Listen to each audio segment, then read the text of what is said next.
Welcome to Random Thoughts. Ray Sean Blyden here. Leave a like, share, and subscribe. The Acton Secret Service director makes damning admissions on what was known about Trump's shooter's location. I keep wanting to sneeze here. Early, the Secret Service held a press briefing to discuss updates on the investigation into the events of July 13, 2024, when GOP presidential nominee Donald Trump was nearly assassinated at a Butler, Pennsylvania campaign rally. Acting Secret Service Director Ronald Rowe Jr. spoke for nearly 50 minutes, stating at the start of it that the Secret Service takes full responsibility for the tragic events of July 13th. Oh, wow, how big of you, sir. This was a mission failure. Nah, really saying so. The sole responsibility of our agency is to make sure our protectees are never put in danger. We fell short of that in Butler. Nah, really? You fell short? Oh, I didn't know that. I'm so irritated by this. I'm so Trump. If you listen to PBD's podcast, you really need to get in contact with them to take them up on the offer of getting actual snipers who will protect you, because these people want you gone. But I digress. And I'm working to make sure that this failure does not happen again. Yeah, right. Right. Several damning admissions were made during the presser, including how personnel allegedly did not know the attempted assassin, Thomas Crooks, was in possession of a firearm until the shots were fired.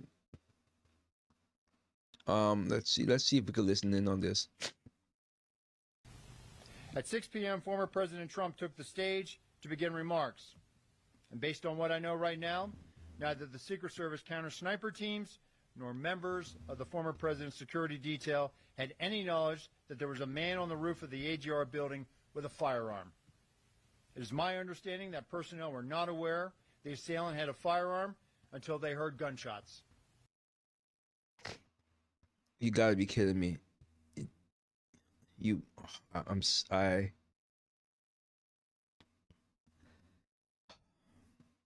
What can I say here? Is there any more he said here? Let's see. With respect to the whether or not this was the first time, it was. It was the first time Secret Service counter snipers were deployed to support the former president's detail. Perhaps most alarming, Rowe admitted that an officer on the ground did send a message indicating a person with a weapon had been spotted, but that the Secret Service did not receive it. Yeah, that's insane. Okay. So with respect to the former president wanting to get back out there, listen, it's a campaign season, right? Candidates want to be out there. They want to be, whether it's an indoor site or an outdoor site, it's on the Secret Service to make sure that we create a secure environment. Listen, we identify challenges, we identify concerns, and then it's on us to figure out what we need to do to mitigate that. So if there are going to be future campaign rallies outside, it's going to be on us to make sure that we are providing all the assets and resources to make sure that those sites are indeed secure. With respect to the radio transmissions,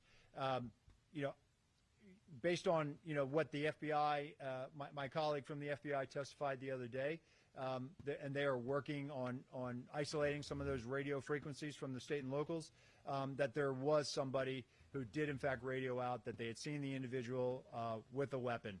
What I can tell you is that piece of information, that vital piece of information, and by no fault of anyone, it was a very stressful situation. It did not make it over.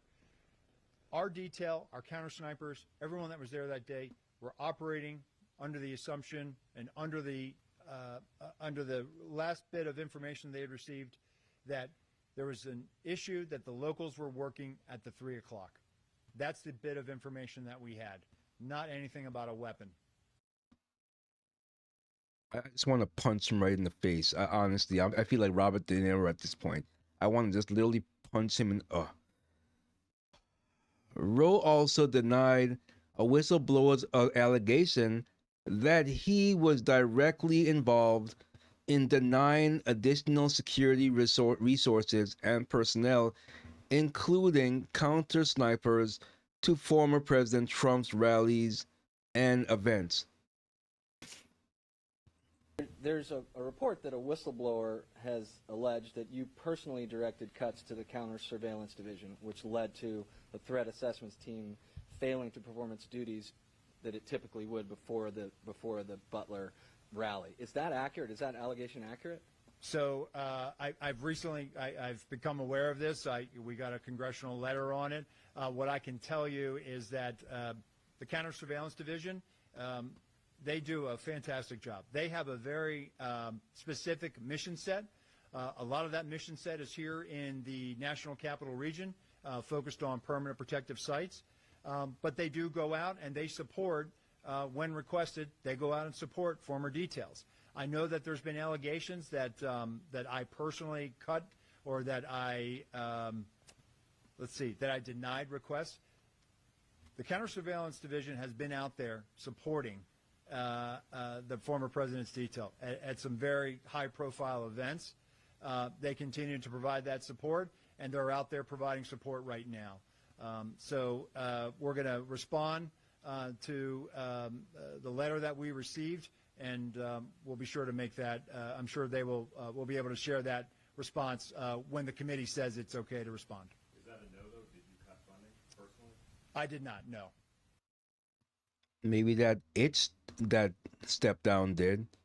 I don't believe a word that any of these jokers are saying. Why do you still put your trust in these people? I don't get it. You really need to get in touch with the Pat Bet-David show to get in contact with the actual snipers who can actually protect you from what the deep state wants to do, and they want you dead. I don't know how else to put it. I can't put it any other way. I really do hope that someone gets in touch with the president who listened to Pat Bet-David's show, and he gets in contact with the snipers that he actually needs to.